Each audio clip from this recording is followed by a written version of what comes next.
We are going to be talking about mistakes we need to stop making at evaluation meetings. So, welcome to our weekly training that we do here free for parents. And I know we also have advocates and teachers that join us, so welcome. We are going to specifically be talking about evaluation meetings today. Now, this could be an initial evaluation meeting if your child has never received special education services, or it could be your 3-year review and your child is being evaluated again for eligibility. So, if you are new to our show, I am Charmaine Tanner. I'm a retired teacher, a parent of an adult son who receives special ed services, and a full-time advocate now for you. So welcome to this weekly show that we do here on Facebook. So we are going to jump in because it's a great time to make sure that we stop doing these things at evaluation meetings. Now, I'm not going to be just talking about what you have to stop doing, right? That would be not very ethical if I didn't come back and say what to do instead. So we'll talk about both what we want to stop and what the solution could be for that. So let's get started. Now, the one mistake that I see happen a lot is for parents not to realize that you are an equal partner member of the evaluation team. I think so many times we hear about being a meaningful participant in IEP and ARD meetings that we forget that we are also members of that evaluation team. So the first thing that I want you to do is to have an understanding that you are an important team person there. And so one of the things that you can do is kind of give a friendly reminder to the staff and request in writing to have an actual evaluation team meeting before any consent for services is signed. And so what I see often is parents will just, they'll email or send home, or I remember one time a student, came home after school, the mom was going through the backpack, found this like crumpled consent for evaluation in the bottom of the backpack among the cookie crumbs and everything else. And it was highlighted where her signature goes, and it was just, please sign here and return. And it was like, that happens so many times. So let me know in the comments if this happens to you. Do you just get this blanket consent sent home, and that you're expected to sign and send back to school, and that starts the process? So I think that happens a lot. Let me know if that has happened to you. The second mistake that I see happen, and let me bring back my slides here. I always have to have my cursor cooperating with me, right? It's like, where is my cursor? It's like, I'm not able to move around my computer, so I need to take some deep breaths, I think. Let's see. Hey, Lisa. I'll say hi to people. I have this pop-up and it's not letting me go. Okay, here we go. I think we can do it now. So the other thing is signing that consent for an evaluation without talking with the other members of the evaluation team. So here on this left, which is kind of hard to see, but it's a typical kind of evaluation form that you might, or consent. And why isn't it showing? I need some cooperation from the technology gods. Okay, we're going to try this again. Show. And there we go. So instead of doing this, the solution is to actually request an evaluation team meeting to have a conversation, right? And to discuss what information and data the team already has and what new information that you want to get. So in the federal regulations, it says that evaluation team meetings are not required. Now, you might look in your state regs and see if that's true for the state that you live in. So a lot of times, I think just informally, people at school kind of say, oh, yeah, we got to get that assessment going for Johnny. But what I want you to do, because you're an evaluation team member, is I want you to actually request that they have a meeting, because you want to sit down and have that conversation with people. It's not a given that all those element or areas on the consent form need to be assessed every 3 years for your child. One of the responsibilities of the evaluation team is to look at what information you already have, what's missing, and that's the part that you want to look at evaluation tools to capture that part. The other thing that I think parents often don't understand is that you don't have to give consent for every little box that they check that they think an evaluation is needed in that area. You can give consent for some evaluations and not for others. And I know for our situation with our son Dylan, who has Down syndrome, and so I would never give consent throughout his schooling years for any type of IQ test. I felt like it really didn't help us with new information that we didn't already know about Dylan. And also, I was afraid as a teacher, knowing that so many educators will use those test scores to kind of pigeonhole our kids and have extreme low expectations. So remember, you don't have to consent for each one that the school members are suggesting, but you do want to sit down and have that conversation with them. You want to talk about, if your child is nonverbal, what kinds of tests can we use that are going to give us really reliable results? So those kinds of things you want to talk about. The other tip that I give parents is that you want to make sure at least one person is doing an observation, probably more than one, at school with your child. So it could be the school psychologist, it could be the special ed teacher, it could be the principal.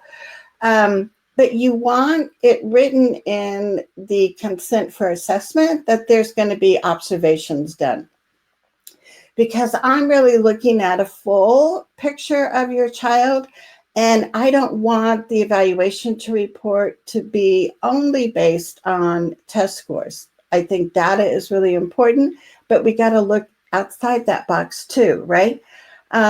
And the other thing I like to specify on evaluation consents is that the observations will be done at a time where the person can see the child doing things that come easily to them, because we want to know about your child's strengths, and also that the observation be done at another time when it's a subject that your child struggles in.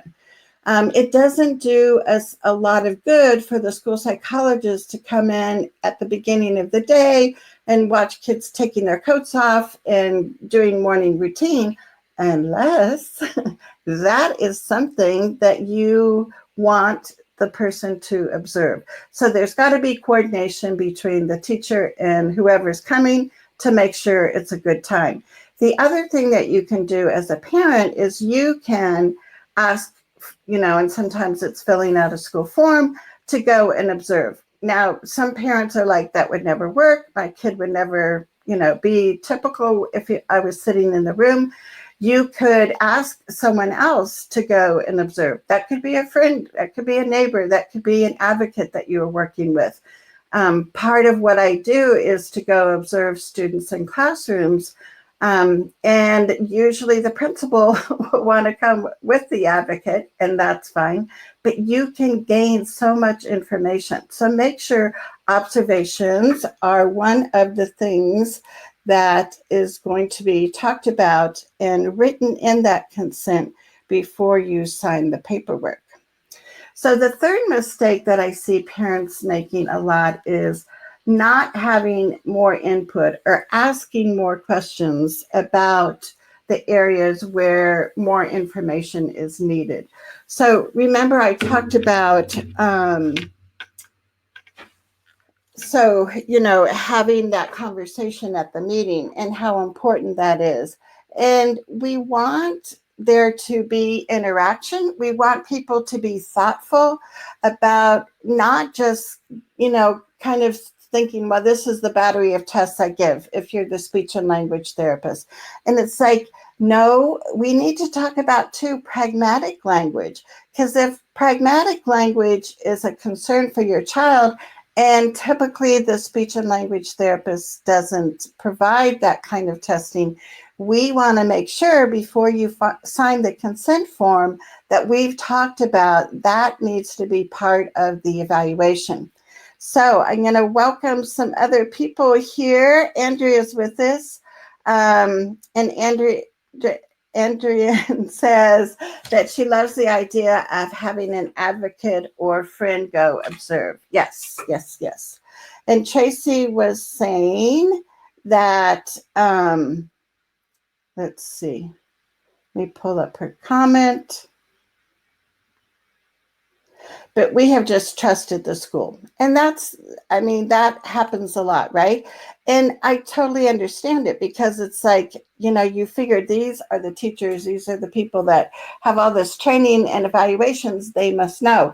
And there are dedicated, experienced professionals that totally do understand the importance of parent input and getting that before they do an evaluation. And we just need to make this to become common practice, because the looks that you get sometimes from staff when a parent, one, requests that they actually sit down and talk before they're expected to sign the consent form. Two, that you want to have input into what you think would be appropriate areas for your child to be evaluated, and that you want to be an active team member. Those kinds of things I don't see as common practice, and that's what we want to change, right? And Lisa is here with us from Idaho. Tracy, I can't remember where you're from. Let us know. Michelle says, they refused to let anyone go in to observe. I asked at his emergency IEP. So, Michelle, let me know what state you're in, because sometimes you've got to dig into your state regs. Sometimes when people say, it's against our policy to have anyone come observe,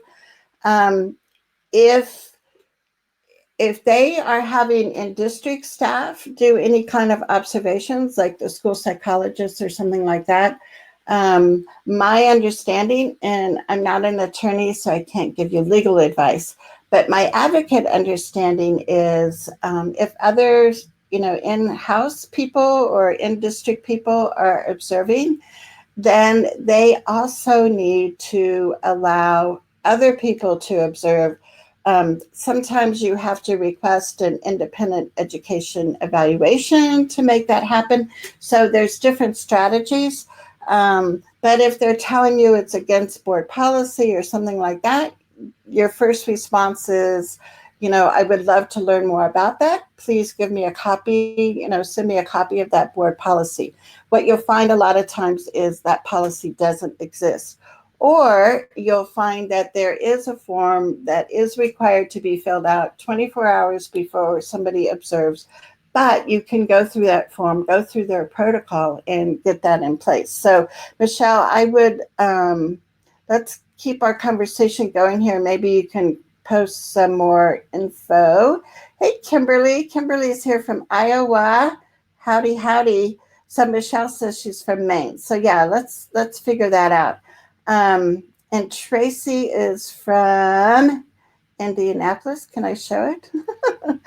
And Karen, hey Karen. Karen is here from Colorado, my old home state. So let's keep going. All right. We're going to have that conversation with our team people. And let's see if I can bring my slides back. So the solution is to email requesting that evaluation meeting to discuss what info the team has and what, if any, new assessments are needed. So let's go on to mistake 4, which is not bringing the information that you have to that, I call it kind of like a pre-evaluation team meeting, or asking questions that you need to ask. So you see kind of a common thread here is speak up more, ask more questions, and that will help tremendously. So as a parent, you have, you've heard this before, you have so much information about your child. You know all those little nuances and what is going to help and what is not going to work. And that kind of information, not only do you want to share with IEP teams, but you also want to share with the evaluation team, because that's going to help them when they're looking at which would be the most appropriate tool to use. So you want to come prepared to that pre-meeting. You can bring work samples of what the teacher has sent home. You can bring, samples of work that your child has done at home. You can bring private therapists, private provider reports to that pre-evaluation team meeting, because you want to share that. Now, there's a whole nother thing about what information from private people you want to share, but that's probably for another show. But basically, usually any evaluations from private providers is another thing that you want to share. You want that evaluation to be this rich, whole picture of your child. And we're going to talk in a little bit about, we also want to be looking at strengths and not just the needs that your child has. So let's keep rolling. So the solution is to bring those things with you, to share, to ask more questions. This will make such a difference, because now people will start to get to know your child as a person versus this report that they read about on paper. Now, the 5th mistake that I see parents making is not requesting that the general ed teacher be a formal member of that evaluation team. Now, usually they are they're written down there, so they're a member in name, sometimes in name only. And we want to change that. We want that the general ed teacher knows that they are an important person. And we also want the rest of the team to see the value that that general ed teacher has. I think so many times I see general ed teachers being really quiet in IEP or ARD meetings. One, because maybe they don't have much, they don't have the child in their classroom for very long, which is another thing, right? For our kids to be included more. But also they don't see themselves as being an expert, and they keep looking at the special ed teacher, the speech and language therapist, and it's like those people have all the information. And we want to start empowering the general ed teachers more to know that not only is this a responsibility that they have to see our children as general education students first, but that we value their input. And so, depending on your relationship with the general ed teacher, you can talk to that person ahead of time and say, I really want you to be able to share things that you found out about my son this year, and have a conversation like that. Now, if there's not a good relationship with the general ed teacher, then you probably just want to go through the special ed team and say, please make sure the general ed teacher knows that we're looking forward to them also attending and voicing their information. So it kind of depends which strategy you use, depending on the relationship that you have with the general ed teachers. Mistake 6 is not requesting that the general ed teacher actually attend the eligibility meeting. So in the whole process, you have, whether it's an initial IEP or it's one of your 3-year, reviews for eligibility, you are going to have an eligibility team meeting, and we want to make sure that, again, that the general ed teacher just isn't there as a body sitting in a chair, but they are actively involved in the whole process. So, again, we want this to be a team process and have all the team members' voices in the room. Now, another common mistake that I see is that parents are not submitting any kind of formal evaluation report to the staff before the staff drafts the evaluation report. So again, I think the common thread is we want you to be participating more, and we'll give you homework to do. So let me grab my water here. But this is also going to be a time where you'll probably get shocked faces from the staff, because again, they're not used to parents actually writing something up and asking for it to be in the evaluation report. So let me get a sip of water here.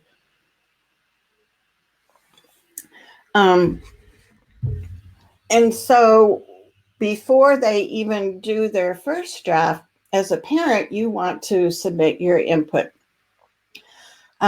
Because this evaluation and eligibility report is going to drive, or it's supposed to inform what's written in the IEP. So we need to start off with your voice being in that evaluation report. So let me know if it is common practice for you or for parents that you know to submit something in writing for the evaluation report. And Heather is with us. Hey, Heather. Heather's from Florida, and she was with us in our recent IEP scavenger hunt. So Heather's doing some awesome advocacy work down there in Florida. And Tony, hey, Tony, she is also with us from Pennsylvania. And Tony was also in our recent IEP scavenger hunt. So it's nice to see you. And Tracy came back with some more information about not being able to observe. She said, my son has a behavior therapist that the school won't allow in.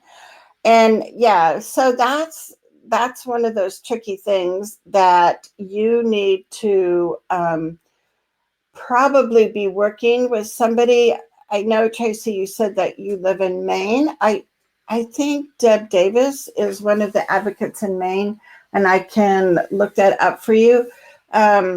But you might need some additional help kind of navigating that, because sometimes districts get their mind made up and they get really stuck there.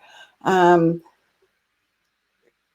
what will help is if you can have, just kind of a private meeting with yourself, the behavior therapist, and, depending on who you have the best relationship with, the principal or the special ed director, so you'll probably need to talk with somebody in an administration role And having that private conversation, sometimes you can make a lot of headway.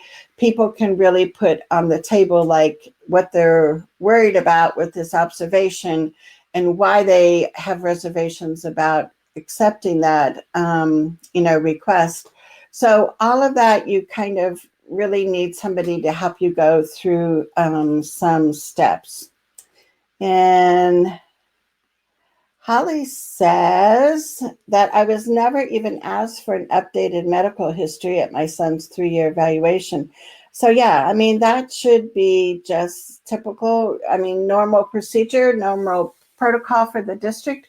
And especially if there's changes in the past 3 years with your child's medical history, for sure. So that would be like this friendly reminder, like, oh, by the way, I'm not sure if the nurse is going to be talking with me about the updated medical history or someone else's. When you're in that pre-evaluation team meeting, that's something that you want to make sure is noted, is checked, that they're going to be doing that before you sign that consent form.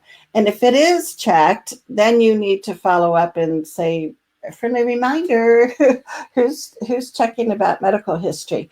And the other tip that I have for you is to make sure that you get a copy of the consent form that you just signed at the meeting, because sometimes we forget exactly what we gave permission for, right?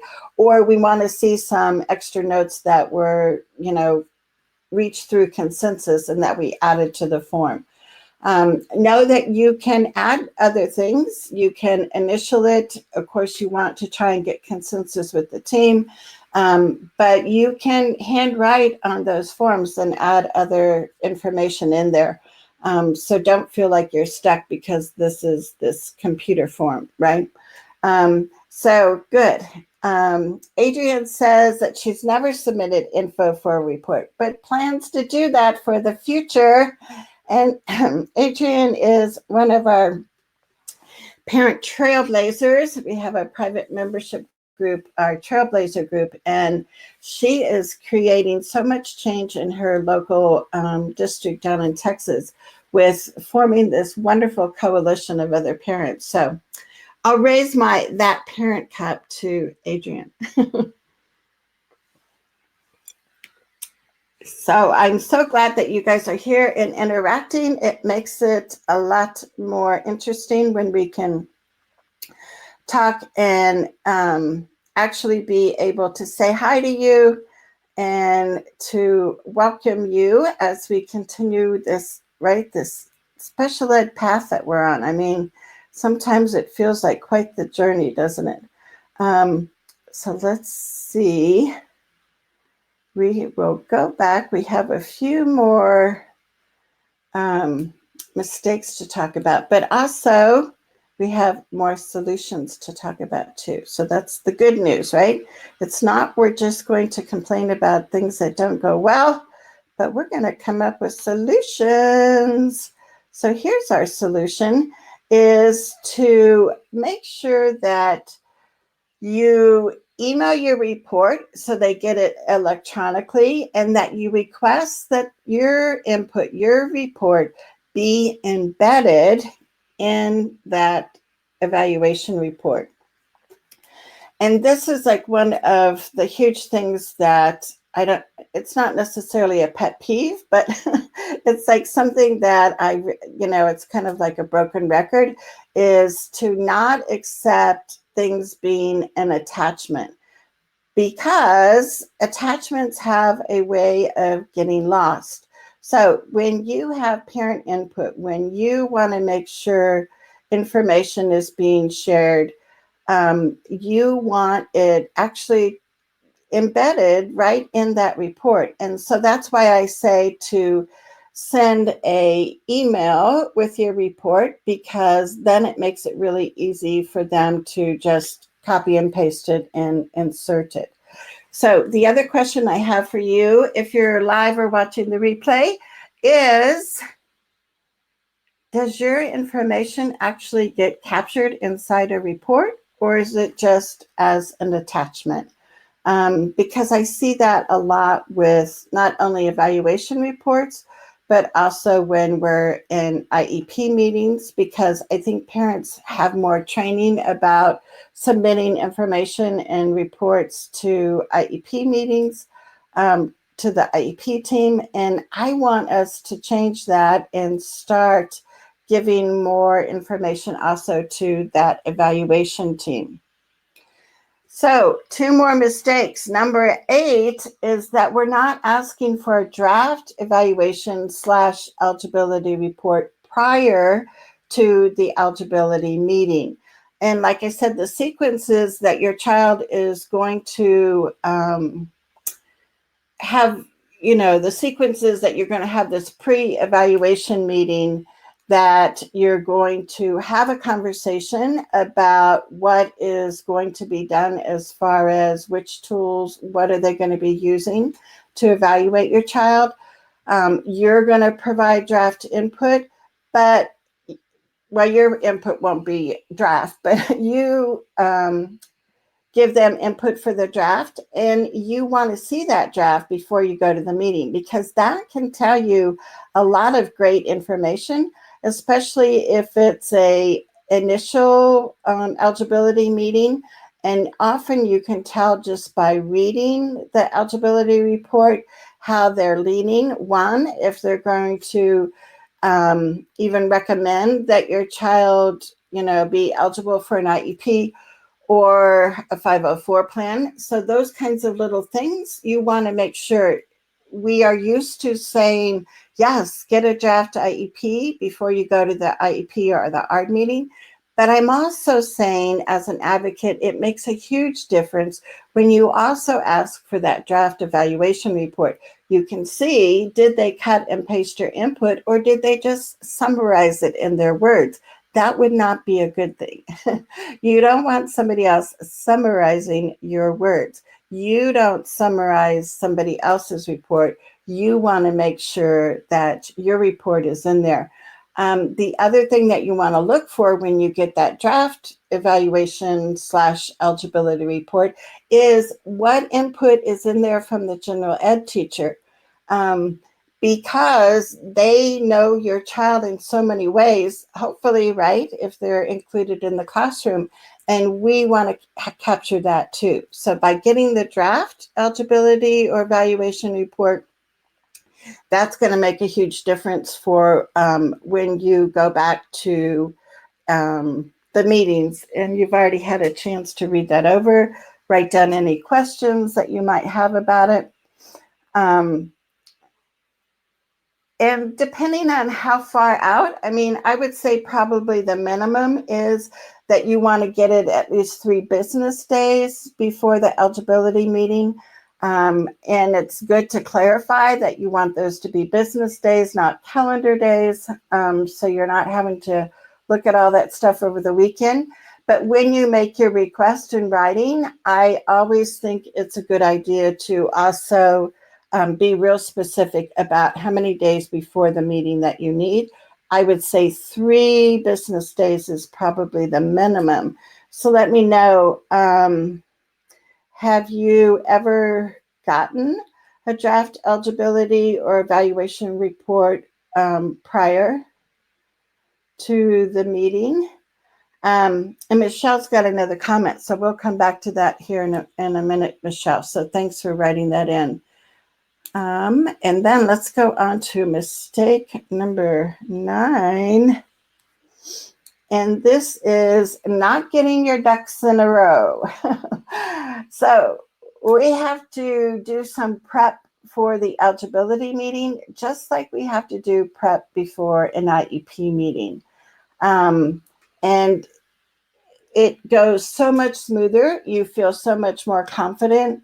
It makes a huge difference when you feel like, you've got everything organized and you have your notes that you want to, refer to. You've got questions highlighted that you want to ask about certain parts, and you just feel so much more confident.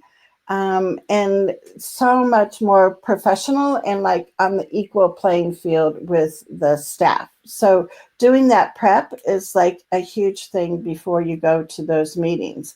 And then the last mistake is, you asked for the draft, but then you didn't actually read it or write down the questions that you have. And then the other thing is, even though you've emailed the team your own evaluation report, the parent evaluation report, I always suggest to parents that they also bring copies of their own parent evaluation report to the meeting, because chances are a lot of people haven't read the draft report either. But by passing out copies of your parent report, that gives them something to focus on and something that they can actually, hold in their hands and glance over. You can give people a few minutes in the meeting to say, if you haven't had a chance to see my report before, please take a couple minutes here. And then you also want to summarize it for the team. But to be clear, your actual words need to be embedded in that report, not sent as an attachment. So let's see. Oh, shoot. And the thing I forgot to say all along is, if you guys want show notes, write show notes in the comments, because what I do is I'll take the key highlights. I'll also put these things to do in a checklist, and I'll include that as an extra resource in the show notes. So if you want show notes, they come every Tuesday morning to your email box. Just type show notes down below. My IEP bot will respond and say, do you really want these? And you have to type it once more, show notes. And you'll be on the list to get the updated show notes next Tuesday morning. So do that. And let me come back here to one of Michelle's points and share that. Make sure it's up here. So Michelle said, I submitted a formal request for an AAC evaluation to be done 2 days after his yearly IEP. We found out that his present AAC is no longer being serviced. We had our IEP meeting about results yesterday. I had been doing trials with 2 of the recommended AAC apps. I gave them all the copies of my trial findings. Now they are dragging out implementation and not allowing me access to programming and editing his new AAC. They hate me as I am very involved and speak up more than they like.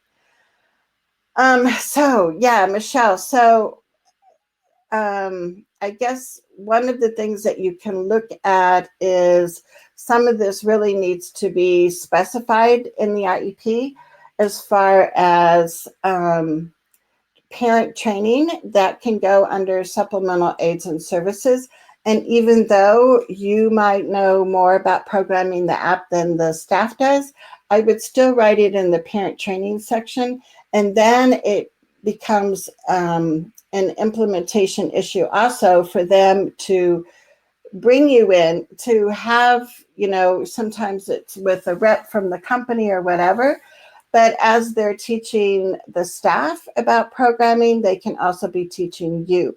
So this does a couple things. 1, it gets your foot in the door. 2, it shows the staff that you have been through the same training that they have, that you are capable, that you're not going to mess things up, right, by going in and doing programming.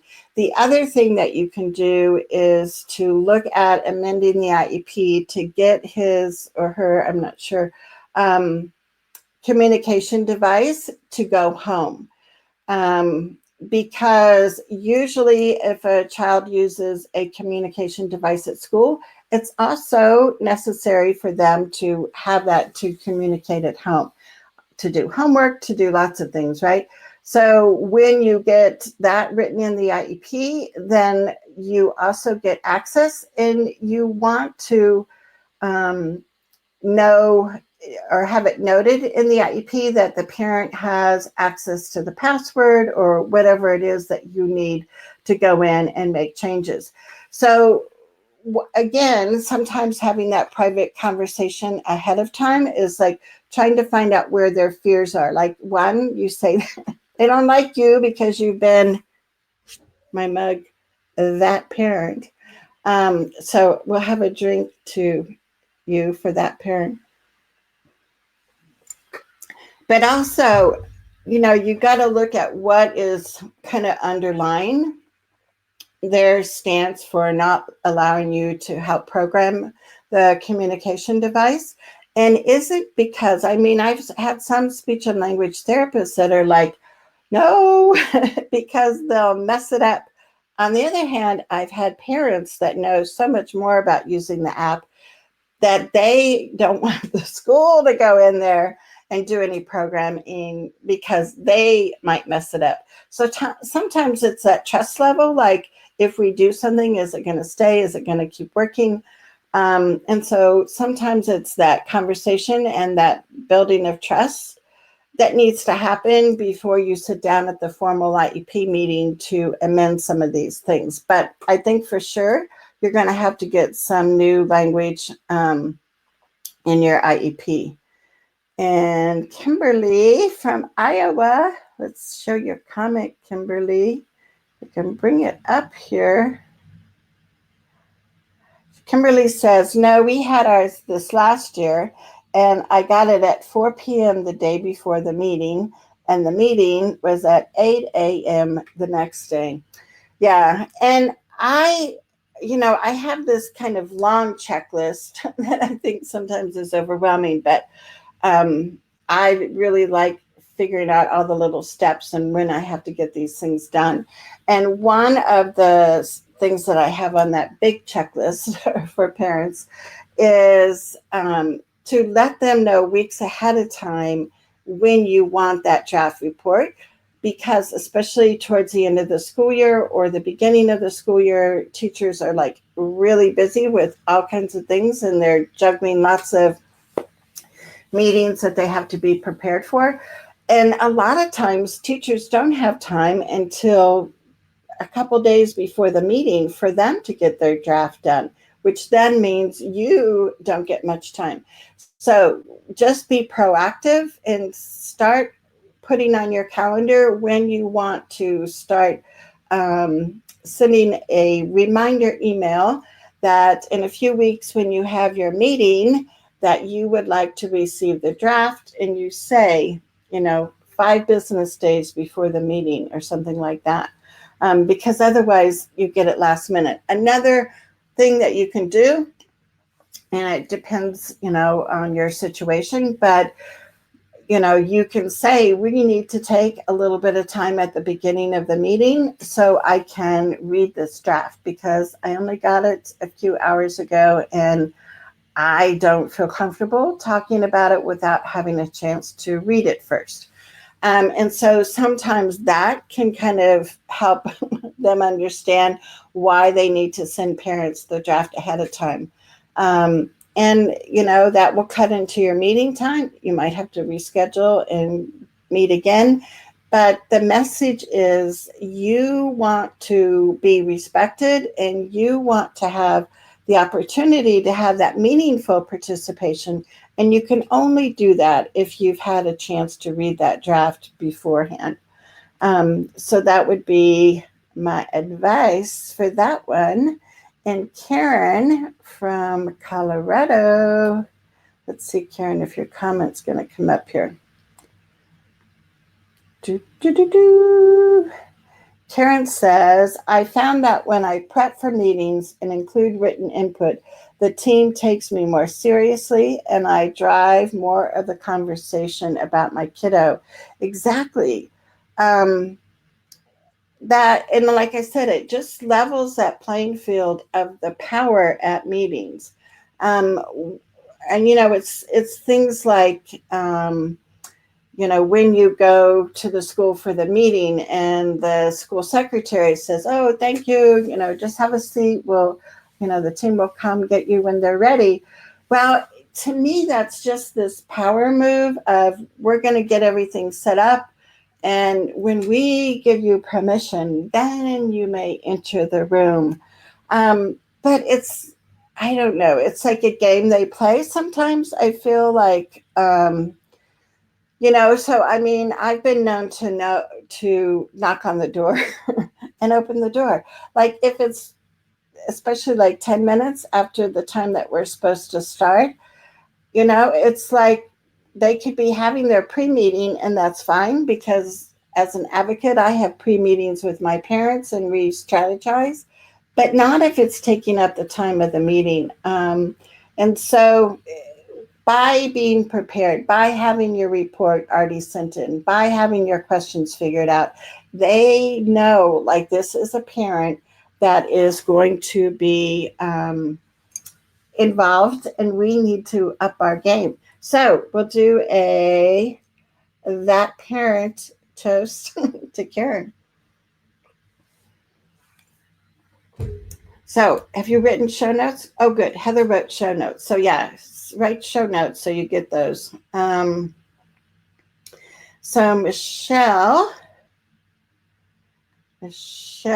oops, Michelle.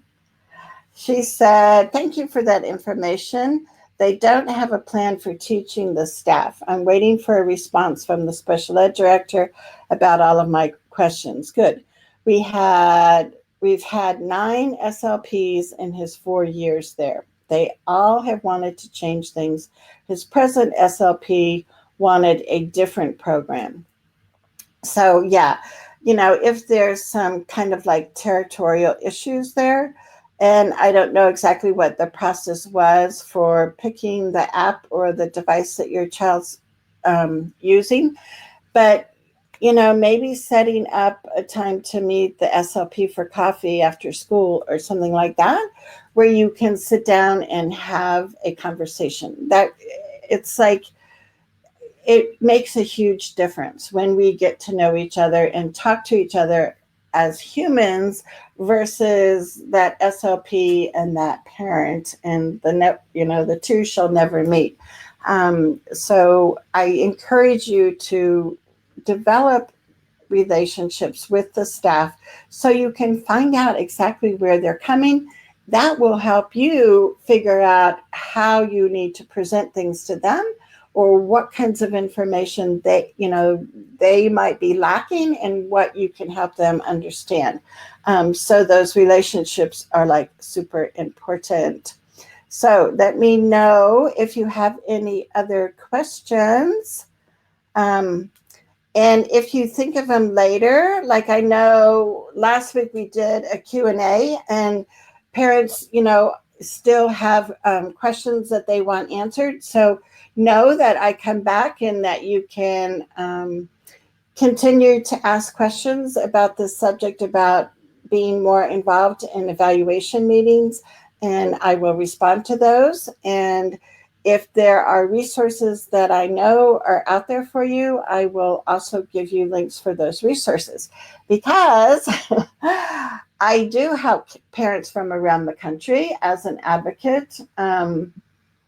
And I do things like phone conference calls to meetings, or a Skype call for a meeting. So there are ways, because of electronics, that virtually I can be out there supporting parents. And one of the things that I mentioned, because both Kimberly and Adrian, and I'm not sure if any other trailblazers were here with us today, but if you're interested in our monthly membership group, which is like where we even dive deeper into more strategies and we can really individualize it for you, our Parent Advocate Trailblazer membership group is an awesome group. It's a closed group, so you can feel assured that it's going to be private conversations.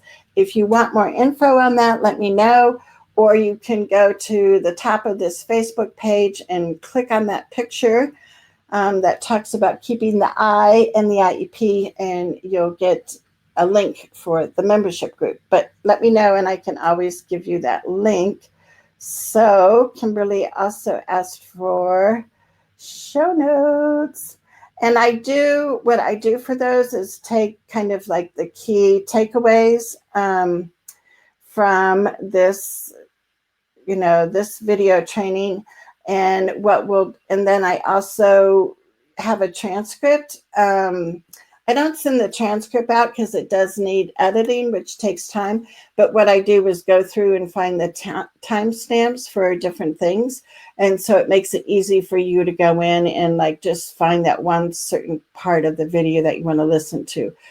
They're also, these training videos are also made into podcasts. And when you get the show notes, you'll get the podcast link.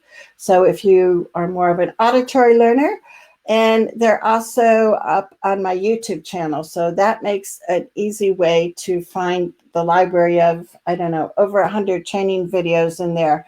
But they're grouped by playlists and categories. So, if you want to know about YouTube, let me know.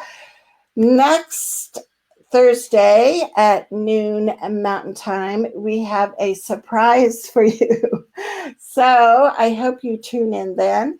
We basically will be here every Thursday throughout the summer, doing our weekly trainings. These are free to parents. If you know other friends that would benefit, please share it with them. Teachers and staff are always invited because we need to be working together. And so I want to wish you a wonderful day. I will check one more time and see if we have any other questions, because I hate to not find something.